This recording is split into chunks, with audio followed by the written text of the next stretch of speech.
What do the LA wildfires, TikTok, and the show The Hills have in common?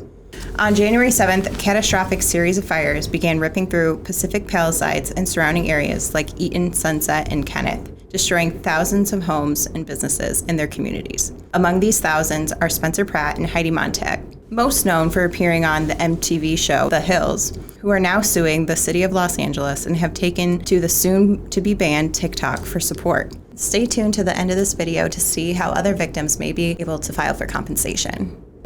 Today, we are going to discuss the California wildfires that have erupted earlier this month. They've been all over LA, starting in the Pacific Palisades, moving their way throughout Los Angeles County.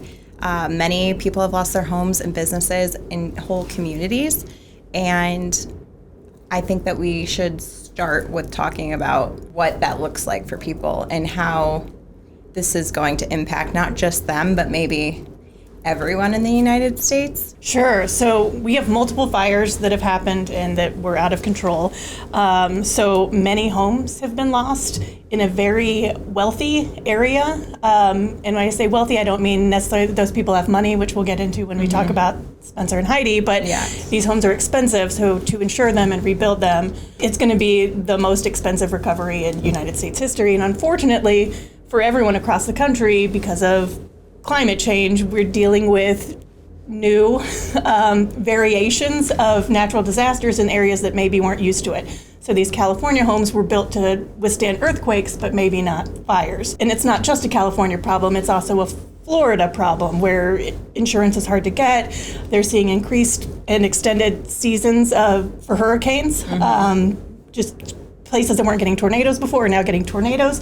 So this is going to be an ongoing thing dealing with insurance companies. How do we rebuild homes that were made to withstand one type of natural disaster, but now they're getting new ones? So ongoing problem. Right. And it's not just impacting the people that homes they own, but also the people who work within the homes or the restaurants or the businesses that don't live in multi-million-dollar homes, right? And they don't have the funds to rebuild or move and be able to buy everything new again, right? Absolutely. Well, we already have a housing crisis anyway. As you mentioned, businesses have been destroyed. People counted on that for their income. So even if they still have a house, how are they going to pay for that without a place to go work? We have wildlife that's now being harmed. Their habitat's destroyed, so they're displaced. And their mortgages, are they still due? Are their car payments still due? Are all of these things that are now destroyed still due? I guess that's something that I didn't think about either. Often, people find the goodness in their hearts and provide some sort of allowance for time for you to recover, kind of a forbearance, but not always. So if you're paying to a company that's not in Los Angeles, maybe they don't understand the gravity of the situation you're going through.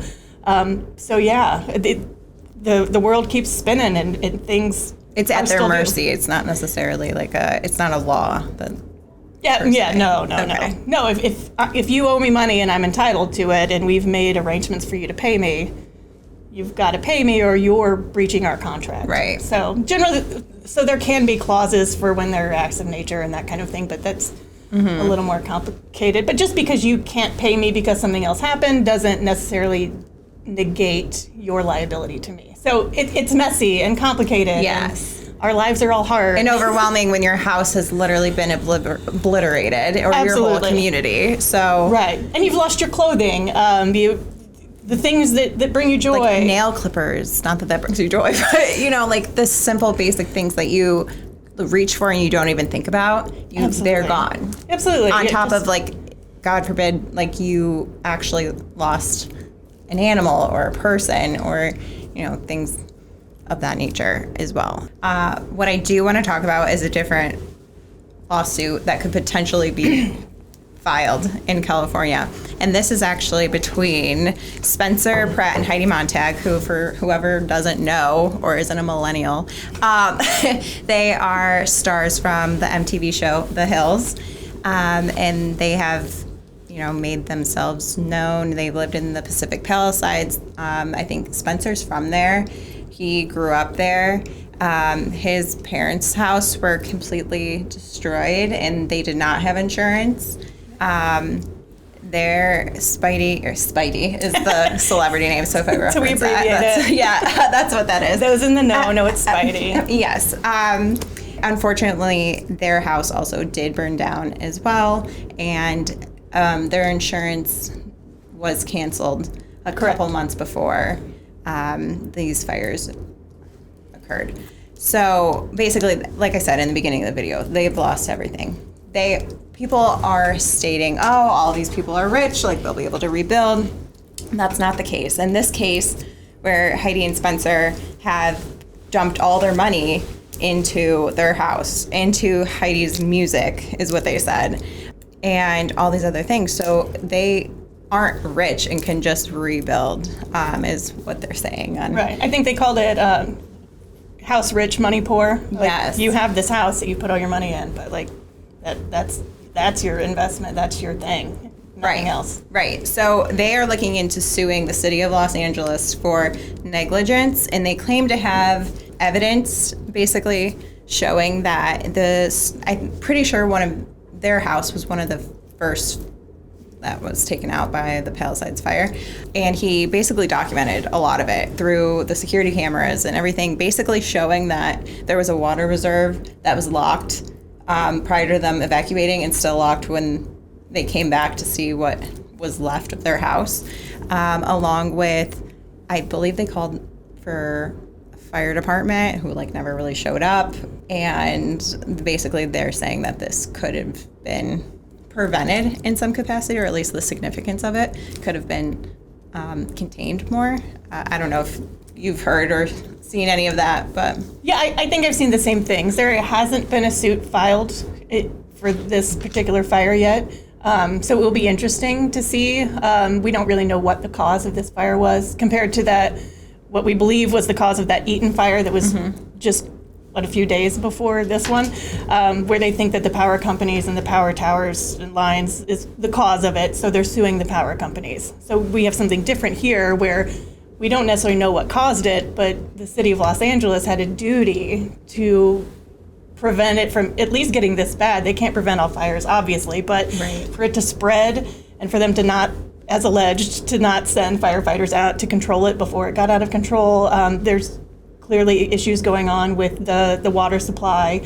I saw some article about the fire chief was saying there were budget cuts and that impacted their ability to respond to something like this. So the city could have done more from what it looks like. Yes, I agree with that statement. I think the city is negligent in some capacity, and I think if, whatever your political views, I don't want to get too political, but obviously there was negligence here. And I think if anything is going to shed light on this horrible situation is that maybe some of the dynamics of who's running California need to be looked at more in depth. And I think that there could have been ways to prevent it from getting to the scale of which it is. Right, there are clearly, again, also to not be political, but there should be things in place to prevent wildfire spreading. You live in a dry climate, you know it's a possibility. Keeping a checks and balances of, is somebody maintaining the system? Right. Who is that? Who's responsible? Somebody is. Somebody should have done something. Yeah, somebody needs to be held accountable, especially when and listen, I'm not a firefighter, I don't know, but it seems odd to me when houses along the coastline are next to the ocean and they're burnt to a crisp. Why are you not using the water from the ocean? I think there's something weird with the salination of ocean water. No. But at this extent, No, that's not I feel not you cut your coordinated. losses, right? And you just use what you can. I don't know. I'm not a firefighter, but I'm just saying, Liberal arts common degree sense. here. That's what I would think.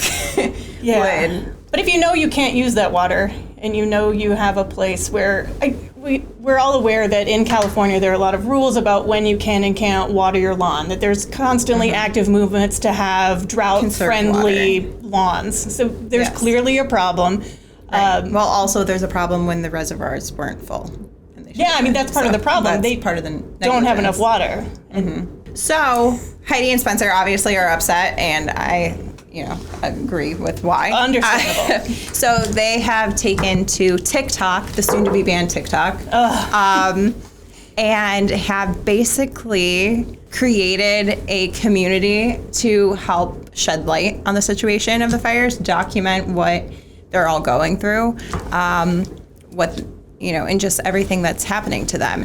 And also Spencer primarily is using it to push Heidi's music to try and make some income and make all these TikToks to generate some money and to provide for his family. And he's been on Good Morning America, like Perez Hilton has interviewed him, all these interviews, and basically he has said, I am trying to provide for my family and I'm asking for your help, and like I can't just rebuild a house. And he's like somewhat seems unhinged, but I love always has been. I love the authenticity of him just being himself, whether you love him or hate him. It's a very interesting thing to watch and to support. And I think that many people in this TikTok community actually do support him and want to help and have been promoting Heidi's music and has created this viral sensation of I'll Do It, the song that Heidi's recorded in 2010 and now is being played on the radio and generating income. And in this firm all day long, we've been all morning. I'm playing it on the way to work,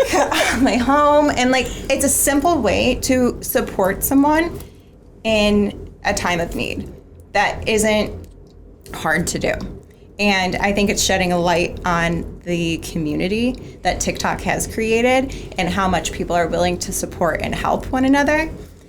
And it's just also very interesting that it's happening right at the end where, they're taking away TikTok and yet it's providing something very good for a family in a time of need. Yeah, no, the timing is very interesting. Yes. And it just shows the power of that platform that he was able to make this happen. You don't see, I'm sure they could be sharing this on Reels or whatever, and it's not making the rounds like that. He's not getting paid. No, this would never happen on Instagram or Facebook. And it just shows you like the power of TikTok and social media and what people can do and have influence on. I find that very interesting. I wanted to talk about it. Sure. No, it's who would have thought that Speidi would be the face of 2025. Like Pratt Daddy is here to stay, and you know what? Like I'm here for it. So here for that. I'm also here for if you have created a project and it has failed, 15 years from now, it could be your saving grace. Right. That's a very full circle moment. For anyone who doesn't know, that song was recorded in 2010. They put all their money and invested into it and failed. And now 15 years later, in their biggest time of need, it is making them the money that they need to survive. It's with mind-blowing. The support of everyone. Right, and it's crazy, and it's very cool to see and talk about. It's cool. And I think we need more of that. We need more of that, and I love the way this man supports his wife, that he wears on every interview, like the album cover on his shirt, that he hypes it up. He's like, I knew it was good. We work with the best people. Like, I knew like this was a thing, and like that it's good, and like. Yes, he's a hustler, and if any entrepreneur should really go look and study him right now, because he's acting out of survival mode, right? Right. But it's brilliant, so I support them. Right. And to be able to pull yourself together, because I know I saw a clip of her talking about like I needed to pick what things to take from the house, and my brain just stopped. Like I froze. How do you make that decision out of everything in your house? Like, of course, you do need the essential things to survive, like medication and some clothes and whatever. But then it's also like the personal things that you're never gonna get back. And I don't care if you have $50 million in the bank or you have $50 in the bank. Like those sentimental things are priceless. Absolutely. And those are things that like you can have empathy for, whether you have money or not. Yeah, and he talked about feeling like a ghost because there are no pictures that exist before anything on his iPhone. So all baby pictures gone, just like. And his parents' house got uploaded as well. Yeah. So like literally all of his childhood is gone. No. So, and I know that they are not the only people who have been impacted by this. Many others have, and this is something that we are looking into, seeing these who have been impacted by these fires can get compensation. So can you tell us about the lawsuits for these fires that are ongoing? Yeah, absolutely. So as we talked about before, depending on the cause of them, there's going to be different parties to sue. So who your defendant is going to depend on the source of the fire. The negligence is probably always going to be there if the city fails to do something. So the causes of action might vary and your defendants might vary depending on which fire you're in.